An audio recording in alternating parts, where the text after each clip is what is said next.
It's been on my mind and my heart a lot lately, so I'm glad you asked that question. For me, I feel like if I wasn't getting messages all the time saying, wow, this really helped me, or this motivated me or inspired me, I learned something, like on my Instagram of like people tagging in all the time and being inspired by the content, or if I wasn't creating content at all, I would be just off Instagram, Twitter, like just off completely, because definitely not a massive fan of just constantly being plugged in online and being removed from the moment.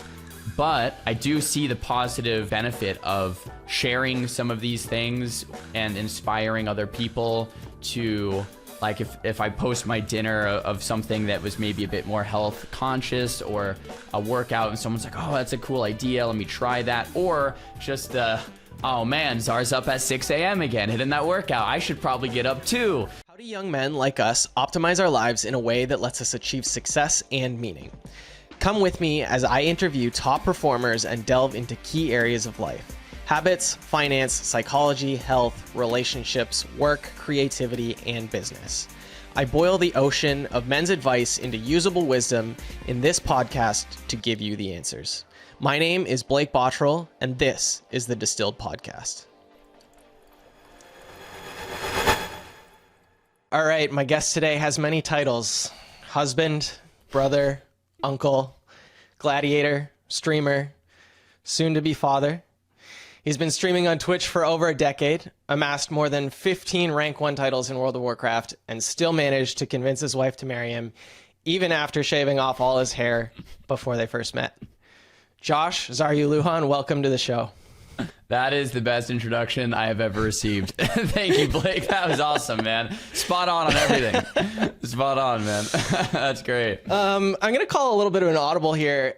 We're recording this in the morning, and I know you've got like a daily gratitude practice that you do in the Discord server with some of the community. Can you tell me why that's like such an important part of starting your mornings? Yeah, man. I think starting with a little bit of gratitude can change everything, because if you start thinking about the mindset of these are all my problems and this sucks, well, it's actually kind of true. There are things that are really hard in life.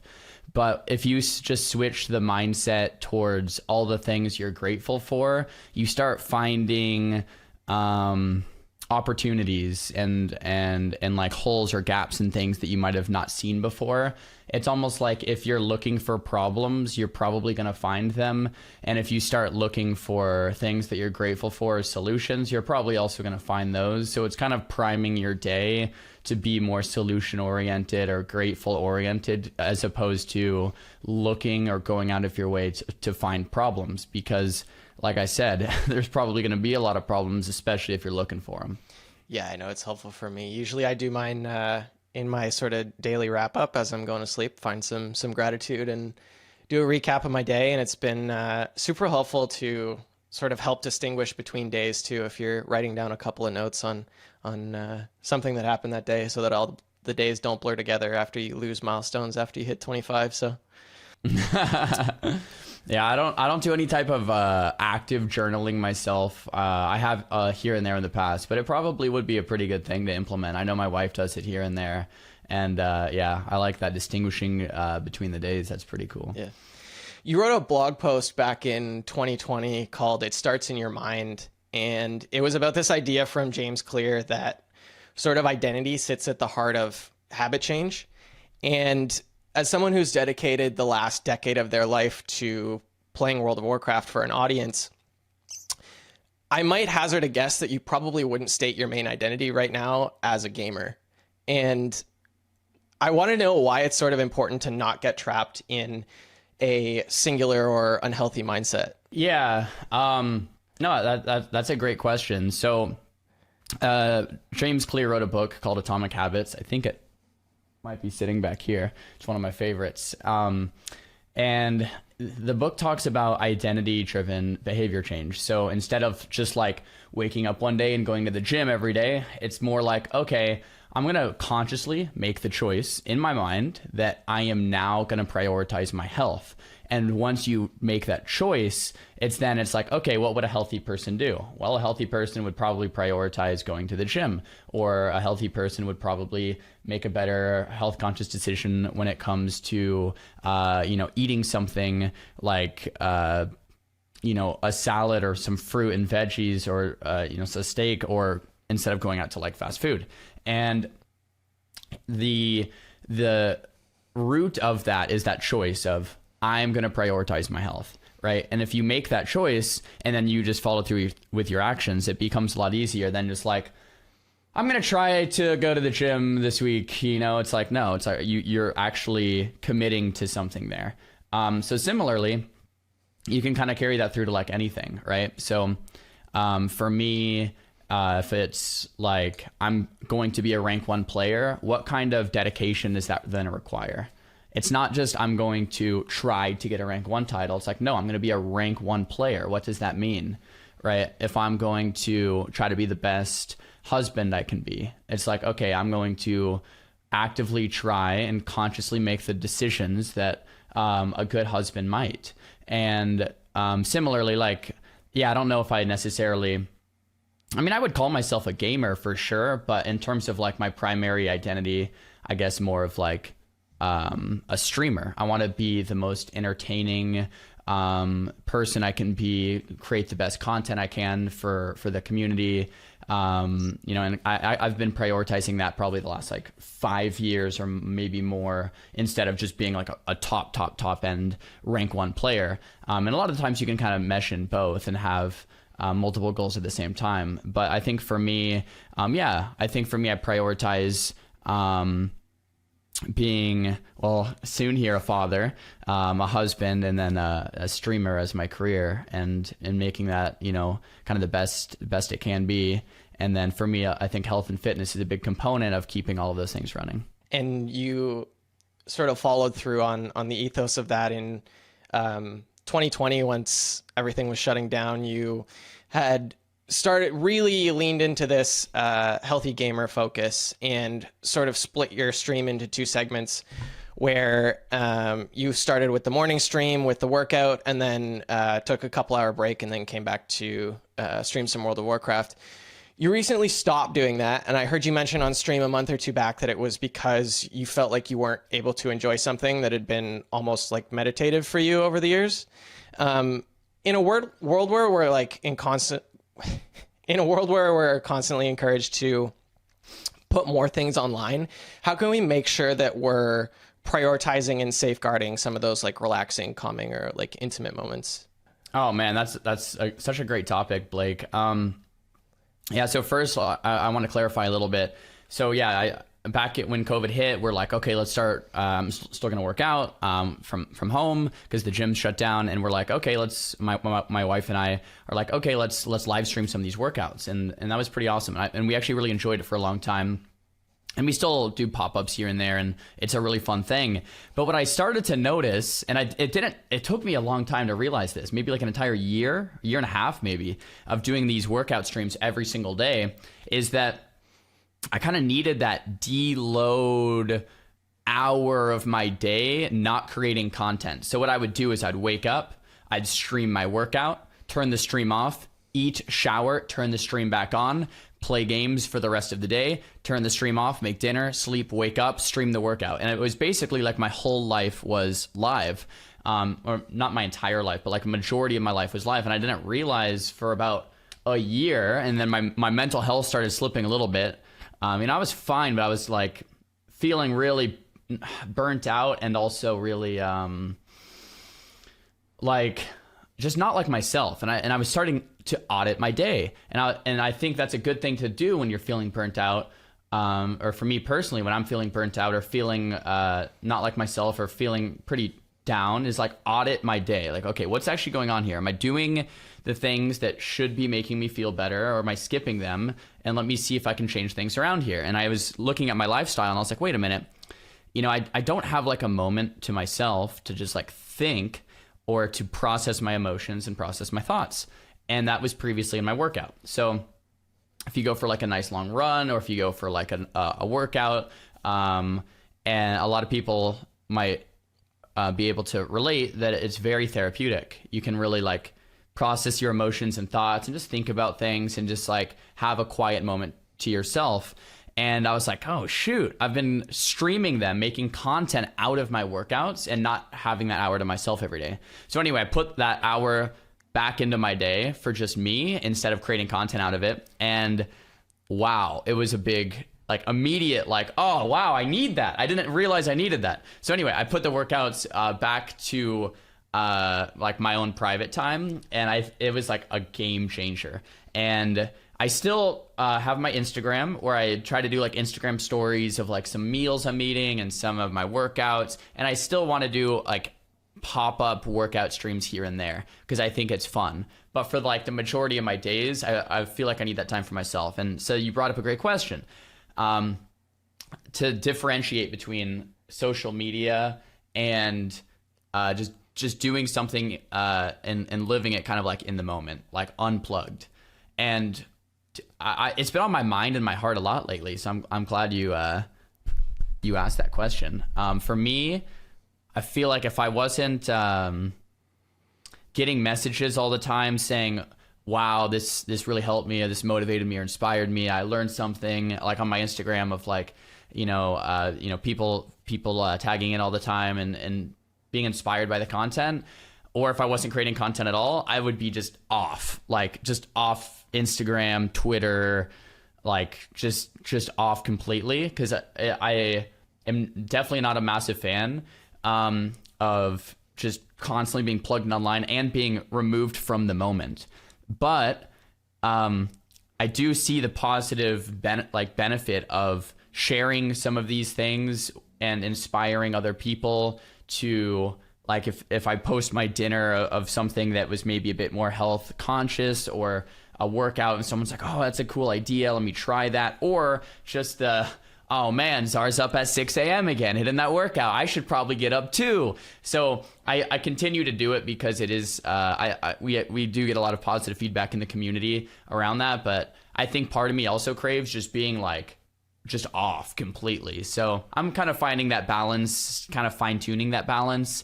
And I don't know if I have like the exact solution yet, but I'm definitely like ebbing and flowing and trying to fine tune that. Yeah, I definitely feel the same way. It's something where for years I was just as off as I could be, and then have recently started getting back into the content creation space, and have decided that it's a little bit of a necessary evil to continue to come back to that for sure. Following up on the like inspiring the people with the messages on social, I'm willing to bet that some of the messages that you get in whether it's in stream or DMs on social, wherever it is, people improving their health or losing weight or dating improvements or whatever it is, I'm willing to bet that those messages to you feel almost better than some of your rank 1 titles. And that concept's going to sound really foreign to some people. But if that's the case, can you sort of explain why that happens? I'm glad you brought this up, man. You're full of great questions, Blake. Yeah, so for listeners, I guess I've been highly ranked in a game called World of Warcraft for a long time. And it feels pretty cool to like get high rank or whatever, and to maybe make a guide and help someone else out. And someone might be like, hey man, you really helped me out in this game, and you helped me get a higher rank. And it makes me feel good, right? I think one of the things that feels good for like almost anyone is like some sense of accomplishment or some sense of helping someone else, because it's fulfilling to help someone else, right?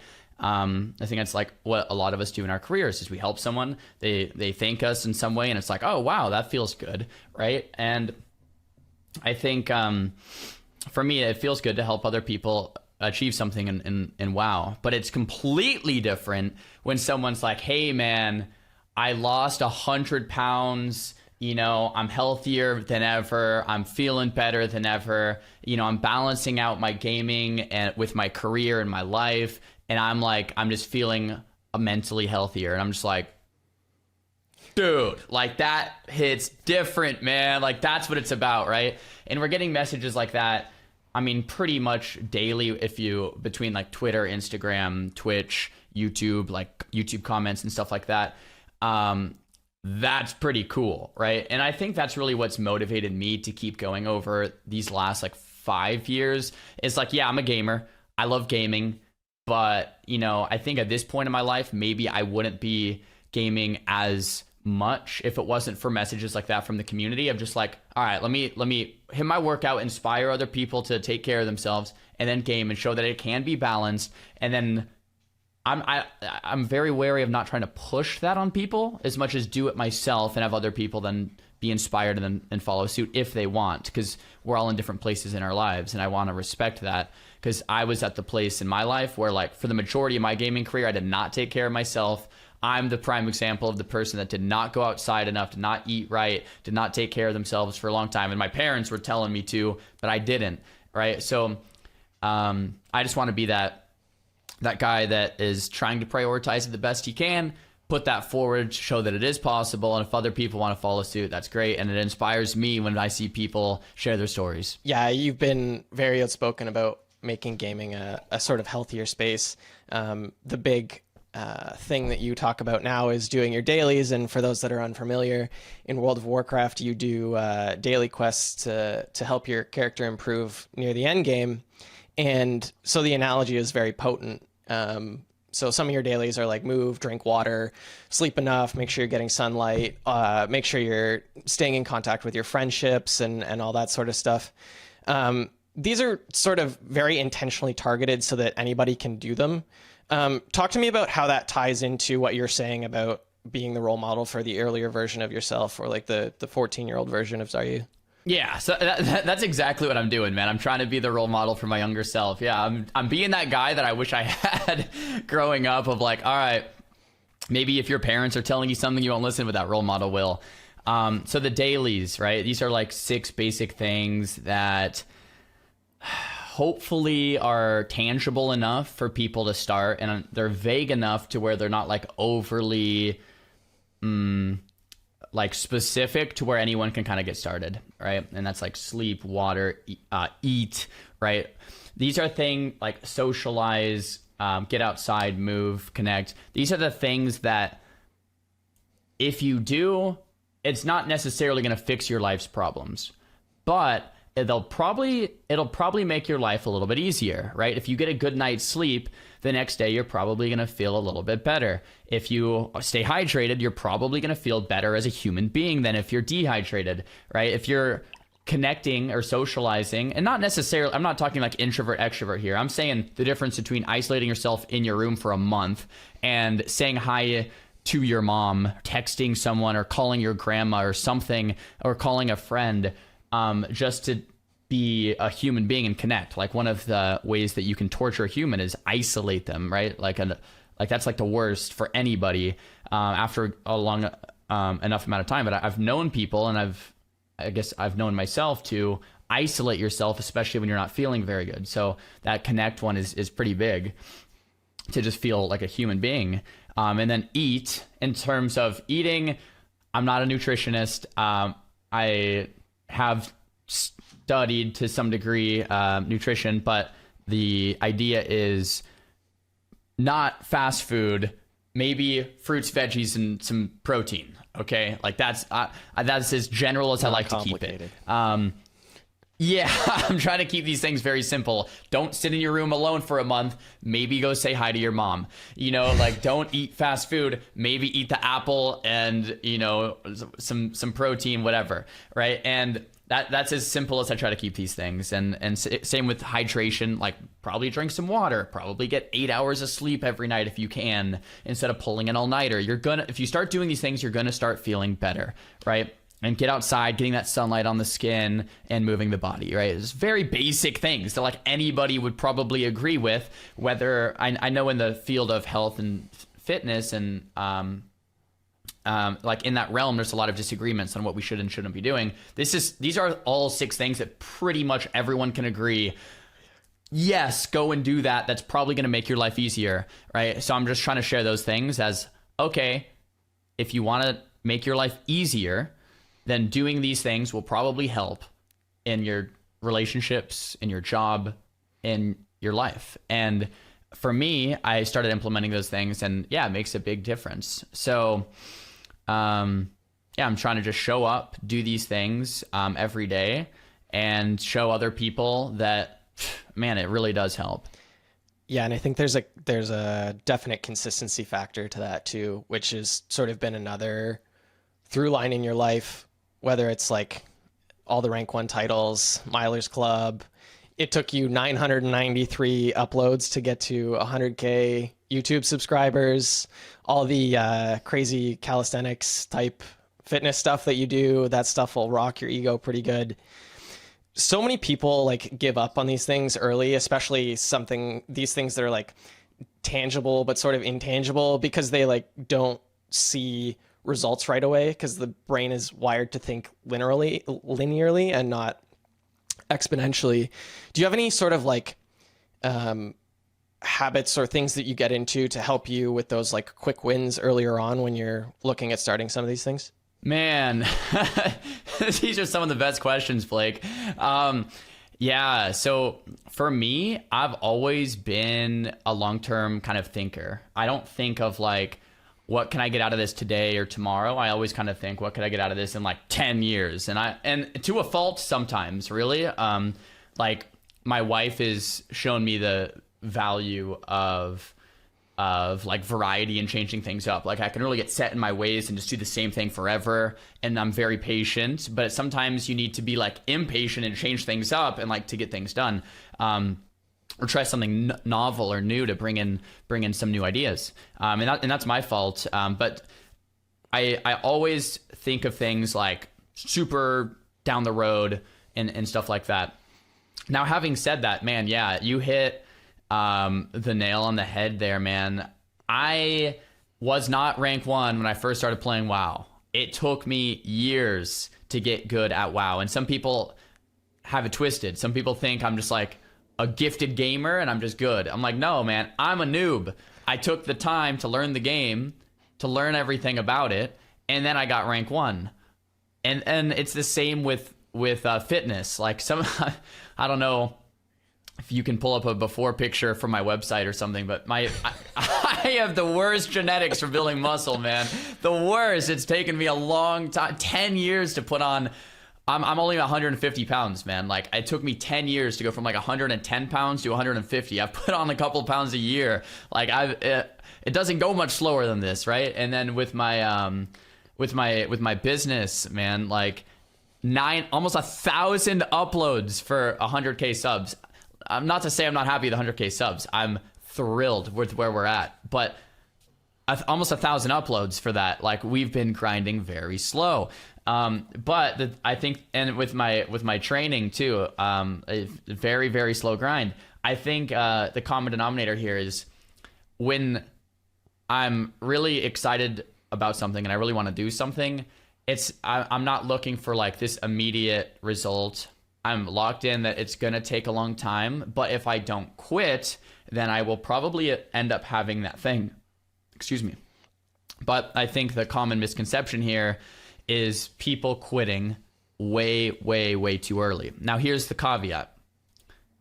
To stay motivated on something and inspired to wake up and do something, it should be something that you're authentically excited about. And usually the things that we really loved as kids. Because I don't think you could get me to stick to something that I didn't authentically like for like 10 years. I'm trying to think of an example. Like, I don't want to be an airline pilot. I have one of my best friends in real life is becoming an airline pilot, and that's awesome. His dad did it. He's excited to do it, and he's waking up at 3 a.m., 3:30 a.m. for his pilot's license. He's doing a flight out in Arizona at one airport, and then he drives to another airport, he's doing another flight. Like, it's crazy. That takes a level of dedication that like I wouldn't have to be an airline pilot because I don't want to be an airline pilot, right? But someone else could look at like the dedication I've put towards streaming or for YouTube or for some of these things in WoW and been like, oh man, that's a lot. And it's like, well, I wanted to do it, right? So I think for people listening, it's more about what's the thing that like you're willing to go to that length to do. And I really think each of us have a gift, we have a purpose, and it's like just finding that thing that you're like, okay, I could do that all day long. Let me try to figure that out. And that doesn't mean that there's not going to be hard days or days that you don't want to show up, because you still have those days for sure. Like for sure, you're gonna have days where you're like, oh man, I don't want to be here. But it's gonna make it to where it's possible to actually clock in, so to speak, for like a decade, versus feeling like I need to be doing something else. Yeah, and all that consistency is sort of culminated in. I saw a graphic that you hit top 50 in hours watched on Twitch this spring, which is super exciting. But I sort of highlight that because like WoW isn't like the most popular game of all time, even though the hardcore WoW streams have been picking up a lot of traction. But like clearly, in order to be at the top of cumulative hours watched, it like clearly shows a level of dedication in your fans versus someone like a Shroud or XQC who people will watch for like an hour and then tune into whatever the next streamer's doing as soon as they stop doing whatever they want to pay attention to. How do you feel about that sort of like trust from your audience in sort of the hours watch metric and building that deeper relationship with a lot of your viewers? Yeah, I think there's not one right way to stream. You know, I think there's a lot of streamers that are a lot more successful than I am in terms of, having the streaming game, so to speak, figured out. And I'm still learning stuff every day. So I would not call myself an expert streamer quite yet. I'm still figuring that out. For me, though, the style of streaming that I don't necessarily know if is like the most successful, but is very authentic to me, is creating a relationship with the community, man. Like talking, asking them questions, having them ask me questions, and it's just kind of like this ongoing dialogue. And I would guess that that type of continuity is what keeps the stream in the vibe that we have going on. Like for example, someone might be like, I have a job interview in an hour. I'm like, all right, man, good luck on the job interview. Let's get some power poses. Let's go. Let me know how it is when you get back. And then an hour later, he'll be like, I got the job. And like, that's the type of continuity that we're talking about. Or someone's like, oh, I'm going to go on a date here in like half an hour. I'm a little nervous, I'm like, all right, man, you got this. Just be yourself. It's a two-way street here. Learn about her. She can learn about you, whatever it is.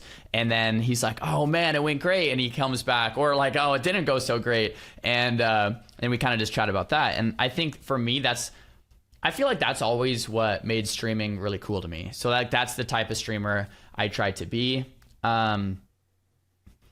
It's a little harder with a larger audience. Like if you're XQC with 50,000 viewers, there's no way you're gonna like ask one guy in the like. It's just really hard when the chat's moving that fast. And even for me, streaming to like 1,000 viewers is a lot different than like 5 or 10,000. So it's a different type of streaming and a different style. And I can say I have not figured that out yet completely, but.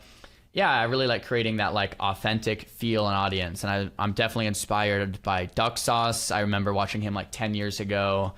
He still streams here and there. And he definitely had that like morning coffee, just kind of chatting vibe. And for me, that was one of the things I wanted to do when I started streaming, and with Rekful too. And I think he kind of created that really like homey vibe where you just kind of chill and listen and talk and hang out. And that's the kind of stream that I've been trying to cultivate over the last decade. Yeah, I saw. Oh man, fuck. I saw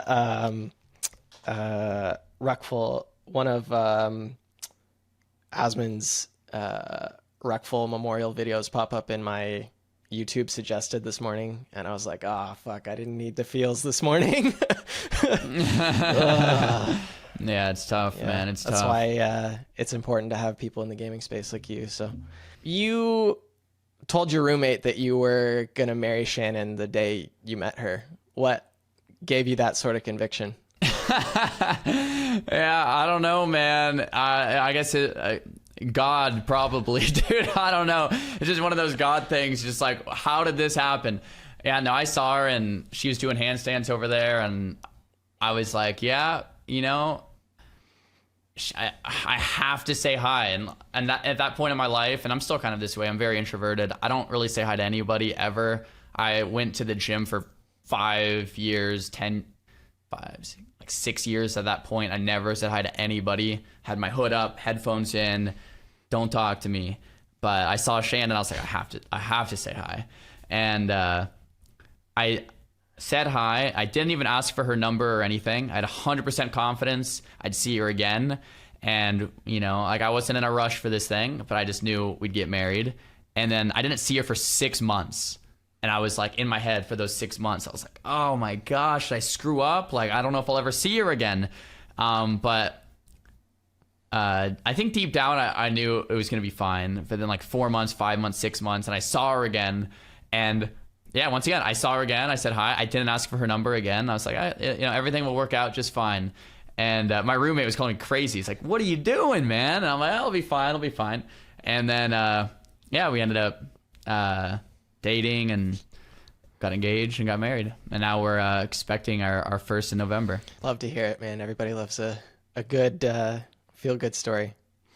You mentioned a couple of years back that you wanted to bring more of Josh to the stream. How do you feel that's going? Good. I mean, I think it's finding a balance between I'm a gamer, right? And I want to provide gaming. At the same time, I want to bring in real life authentic chats. Now, it's a difficulty because on one end of the spectrum, I could be completely sharing like every aspect of my real life, streaming my workouts, meals, and stuff like that. But like we've already talked about, I find it somewhat problematic of not having that time to myself. And on the other end, I can just be straight up 100% gaming. And, you know, there's some type of creators out there that only like, let's just game here. I'm not going to talk about real life at all, right? Like my real life separate than the game. And I think for me, it's finding that middle ground, because if I think if I share too much of like, all right, guys, let's do a cooking stream for dinner tonight and let's work out together and like, let's cut the gaming back. And it's just like too much of my IRL stuff. I feel like I can't unplug enough, and it's maybe not the healthiest thing for me personally. There's people that do that, and that's awesome. But I think for me, it's finding that middle ground of like, all right, let's game here, but like, let's talk about all these motifs and themes and workouts and real life and that kind of stuff. But I think it is important for me to also take that time to unplug a little bit. So yeah, I think for me, I'm still working maybe on that balance. But I think like the stream today versus the stream 2 years ago versus the stream 5 years ago, I think we're more headed in the direction of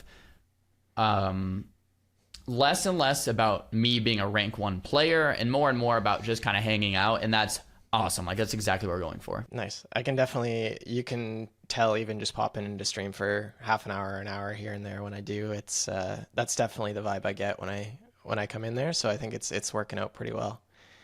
What's your like pitch to the guy or girl who's getting ready to get started with some of these things about improving their life, but they're like, what's your pitch to really push them over the edge to get them to start improving their life in these ways, doing the dailies, all that sort of stuff? Yeah, I think having the mindset that you need to change everything about your life, it's like everything or nothing, right? Of like, say you're an individual who has been, you know, Uber eating food, you haven't left your house in a month, you're addicted to games, you haven't gone outside in a while, whatever, right? I've been there. I'm not talking crap. I'm saying like there's just people that are there, and that's I mean, I shouldn't say fine, but it's realistic. And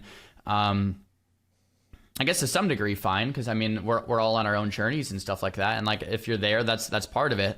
And anyway, like I think we have this idea that you need to like change everything at once right away, when in reality, when you try to do that, it more than often leads to failure because it's just too many changes that happen too quickly. Instead, having the idea of let me make small changes that really add up. Like as simple as like making your bed versus not. It sounds really simple and stupid, but it's like, okay, I'm starting to put effort into taking care of my environment. And that's actually a big deal, not making the bed itself, but what that represents, what that symbolizes about what you care about. And similar with making like one healthier conscious decision about like what you're eating, or even like taking 2 minutes to walk to the mailbox and then back, versus not, right? And that sounds silly once again, but what's nice about that is you can then progressive overload it. So if you walk to the mailbox and back, the next day you could walk 5 steps past the mailbox and back. And like we started this conversation with, I think it's really easy to get caught up in needing to do the entire thing versus just starting where you can, focusing on what you can do, and then like doing a little bit more the next day and a little bit more the next day, instead of focusing on what you can't do. I can't do this, I can't do that, I can't do that. It's like, well, okay, stop focusing on all the can'ts. What can you do? Start there and then slowly improve, and then you wait a year or two and see where you're at, because man, it's going to be a lot different than where you started. Comes back to the Henry Ford quote, whether you think you can or you can't, you're right. So talking about the gratitude and the cans and the absolutely can do that, it's starting in a good spot. Final question for you. What's one thing you picked up from your parents that you try to incorporate into your everyday life now? All right. The biggest one, I mention this one all the time on stream. The biggest one from my mom is that she's naturally wired to look at the positive in everything. I'm trying to think of just like a silly example, but if it's like, she's like delusionally positive in the best way. Like for me, it's like if it's raining outside and when we plan to go outside, she's like, oh man, well, we needed to clean the house anyway, so maybe it's better it worked out this way. Or like if I got like a C on an exam or something, she'll be like, oh, well, there's a lot that like you knew there that you didn't know when the semester started or something. Or like, I'm just trying to think of like more examples. Like no matter what it is, it was like good. It not only is it good, it was better, and it was the way it was supposed to be. So like, this is perfect. And I was raised with that mindset from my mom, and that's just how I think. And people call me delusional or copium or this and that, and I think that's somewhat accurate in a way, but like in a good way, I think, because life is kind of what you make it. And I think for like the way I was raised with my mom, she just really looked at everything with like that silver lining of like, even if it wasn't what you wanted, maybe it was what you needed, and it was perfect anyway. So that's great. I think that was like the biggest lesson from my mom. She's amazing. And from my dad, man, there's a lot. One, he was there, which as I'm growing up, I realized like I'm very grateful for that, like very grateful for that. Two, like just discipline. I think he raised me pretty like hard, not like super hard, but he would say he raised me soft, but he raised me like to like kind of like the opposite of my mom in a sense of like more realistic, to look out for myself, to not let other people take advantage of me, to work hard, to not quit, to give something my all. Maybe if I could wrap all that into one sentence, the confidence that I could do anything I set my mind to. He believed in me that I could do anything I set my mind to, and gave me the confidence that I could do anything I set my mind to. But I had to give it enough diligence, effort, and work. I couldn't just have something granted to me. Like there wasn't this idea of the world owed me anything. But if I worked hard enough at something, I could actually achieve it. So I think from my dad, that's probably like one of the biggest things. And then from my mom, the positivity. All right, man. If people want to start doing their dailies or find you online, where can they go? My name is Xaryu online, Xaryu. If you Google that, all my stuff should come up. But I'm on Twitch, Xaryu, YouTube, Xaryu, Twitter, Xaryu. My Instagram is actually Josh. Tricked you on the last one. Josh Lujan is my name. My website is xaryu.tv. That's it. Perfect, man. I appreciate you joining me this morning, and looking forward to catching the stream later today. Thanks, Blake. I appreciate you having me on.